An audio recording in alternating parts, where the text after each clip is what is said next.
Des images terrifiantes qui rappellent la fin tragique du camionneur Gilbert Prince qui se trouvait à bord de ce camion en feu sur l'autoroute métropolitaine à Montréal il y a presque 4 ans.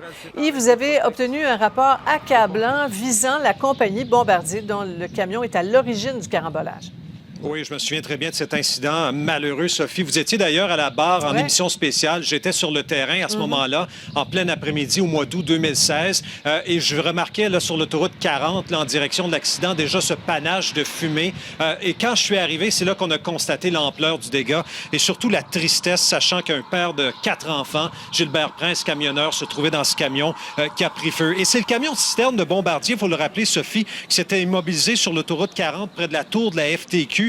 Le système d'interverrouillage du véhicule de Bombardier qui sert à actionner les freins d'urgence s'était déclenché de façon inopinée. Vous savez, la Commission de transport du Québec ne voulait pas savoir quelle était la cause de cet incident. Au contraire, elle s'intéressait plutôt aux compagnies impliquées dans cet incident dans le but de savoir si elles ont rempli leurs obligations en matière de sécurité. Sophie, vous allez voir à l'écran apparaître donc des citations de ce rapport accablant à l'égard de la compagnie Bombardier.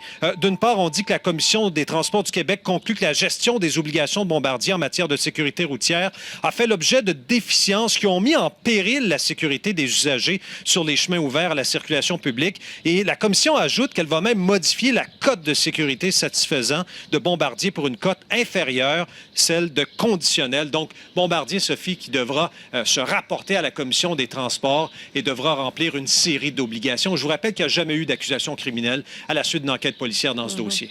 Bombardier a réagi?